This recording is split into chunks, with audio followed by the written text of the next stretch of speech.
Welcome students. Today we are going to start our next lecture, 11th class mystery chapter 1, periodic table and periodic properties.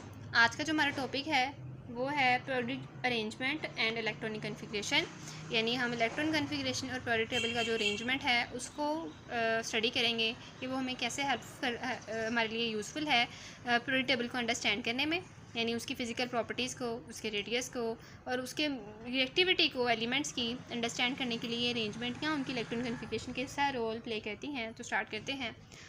Understanding the periodic arrangement elements in periodic table offers valuable insight into their physical properties such as their physical state, atomic radii as well as their electronic structure and chemical reactivity।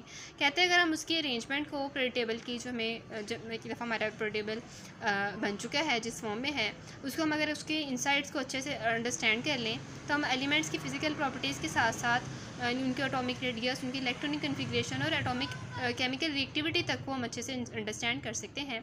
यहाँ पे तो जो points हैं ये बहुत helpful हैं, बहुत useful हैं, आप अच्छे से इनको मेमोराइज़ करने की कोशिश कीजिएगा। तो पहला पॉइंट है, कहते हैं द प्रोडक्ट पीरियड नंबर, यानी एलिमेंट्स में जो हॉरिजॉन्टल रोड्स हैं उनको हम पीरियड कहते हैं और जो वर्टिकल कॉलम्स हैं उनको हम किसका नाम देते हैं? ग्रुप्स को। और ये फर्स्ट पॉइंट पीरियड्स के बारे में है, हमारी हॉरिजॉन्टल रोड्स के बारे में, और सेकंड वाला ग्रुप्स के बारे में है। यानी ये जो पीरियड नंबर है और ये जो ग्रुप नंबर है ये हमें एलिमेंट्स की एक अच्छी खासी इंफॉर्मेशन प्रोवाइड करता है। कैसे? Representing the number of electron shells according to the nucleus. कहते हैं कि जो भी प्रोडक्ट नंबर है, पीरियड नंबर है पीरियड टेबल का, यानी पीरियड 1 है, पीरियड 2 है, पीरियड 3 है, वो इंडिकेट किसको करता है? एलिमेंट के शेल को, वो किस शेल में मौजूद है।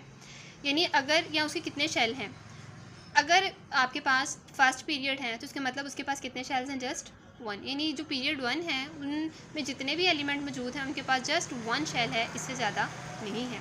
फिर उसके बाद अगर हम आगे जाएं तो पीरियड 2 जो है उनके बाद आता है फर्स्ट के बाद, उसके बाद कितने शेल हैं?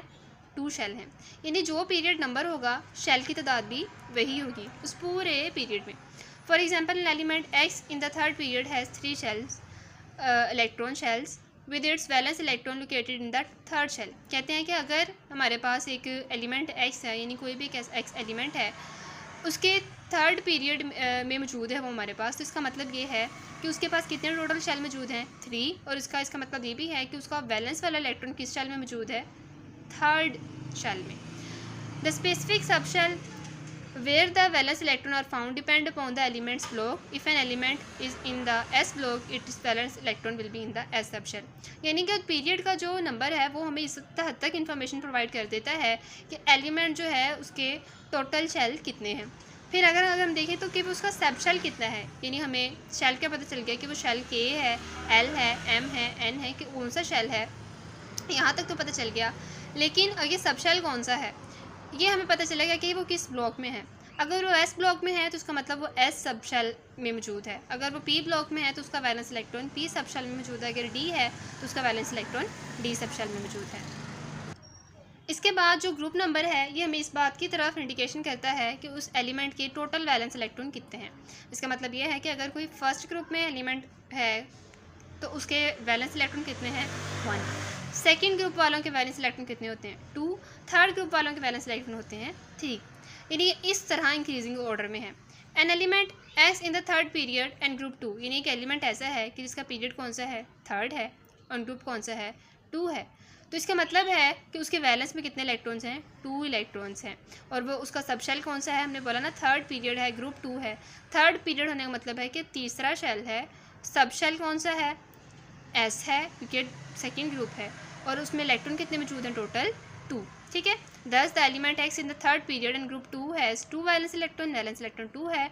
सब शेल कौन सा है? वो 3s है, और वो मतलब शेल 3 है और सब शेल वाला कौन सा है? s है, which means X would be magnesium, और वो एलिमेंट कौन सा है हमारे पास? मैग्नीशियम है। Consider another example, X belongs to the group 13 and period 3, यानी हमारे पास एक एलिमेंट है, वो कौन सा है? ग्रुप 13 का है, और उसका पीरियड कौन सा है? 3 है। In the above example, an element x belong to 13 so that it has valence electron 13। यानी अब आप सोच रहे होंगे कि अगर एलिमेंट ग्रुप 13 है तो इसका मतलब है कि जो ग्रुप नंबर है वही उसका वैलेंस इलेक्ट्रॉन होंगे, तो उसके पास वैलेंस इलेक्ट्रॉन कितने होने चाहिए? 13। तो ऐसा नहीं है बेटा।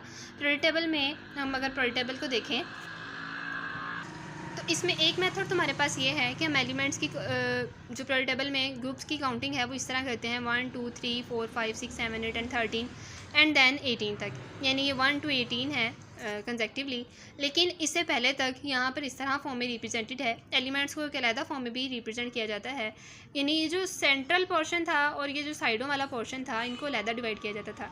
ये जो सेंट्रल पोर्शन था इनको ग्रुप बी, पार्ट बी कह दिया जाता था, और ये जो एस और पी ब्लॉक हैं इनको ए कह दिया जाता था, यानी इस तरह उनकी काउंटिंग की जाती थी कि ये है 1 2, ठीक है, उसके बाद ये कौन सा है 3, यानी ये दोनों ए ग्रुप का हिस्सा है, और वो ग्रुप कौन सा है ग्रुप ए, और ये कौन सा है ग्रुप बी। और इसके बाद ये शुरू होता था, यानी ये था 1A 2A 3A 4A 5A 6A 7A and 8A, यानी उस हिसाब से ये कौन सा ग्रुप नंबर है ग्रुप 8 है लास्ट वाला, और 13 कौन सा है ग्रुप 3 है। ये होता था 1A 1 2B 3B, ये इस तरह होता था। तो इस वजह से हमारा जो नेक्स्ट टेक्स्ट है यह जा रहा है कि जो 13 ग्रुप नंबर है उसके इलेक्ट्रॉन कौन से हैं 3 है वैलेंस में। क्यों? क्योंकि वो कौन सा है वो 3A ग्रुप है, वो 13 भी है और साथ में वो 3A है, और इस हिसाब से 3A के हिसाब से उसके पास वैलेंस इलेक्ट्रॉन कितने हैं 3, and it is found in period 3, और उसका पीरियड कौन सा है 3, और उसके मतलब उसके शेल भी कितने हैं 3 हैं, उसके पास टोटल 3 सब शेल है। और फिर अगर हम देखें तो वो किस ब्लॉक में मौजूद है, पी ब्लॉक में मौजूद है, तो उसका मतलब उसके जो आखिर के 3 इलेक्ट्रॉन है वो कौन से सब शेल में है, वो पी सब शेल में है। यहाँ पे इलेक्ट्रॉनिक कन्फिग्रेशन दिखा दी है, यानी ये वो जो था element, it means it has 3 valence electron in the third shell, तो ये उसकी इलेक्ट्रॉनिक कन्फिग्रेशन है, ये उसका वैलेंस शेल है, ठीक है। टोटल शेल कितने हैं 1 2 3, और जो वैलेंस है उसमें इलेक्ट्रॉन कितने हैं 2 S2 और P1, और जो आखिरी का एक इलेक्ट्रॉन किस वाले में है P सब शेल में, ठीक है। Understanding the period table arrangement of the element provide an explanation of the elements electronic configuration which is essential for understanding classical properties and behaviour, यानी इस तरह हमारे पीरियड टेबल को जब हम समझेंगे तो हमें उसकी काफ़ी केमिकल एक्टिविटी, बिहेवियर, प्रॉपर्टीज़ के बारे में अंडरस्टैंडिंग ईजी हो जाएगी।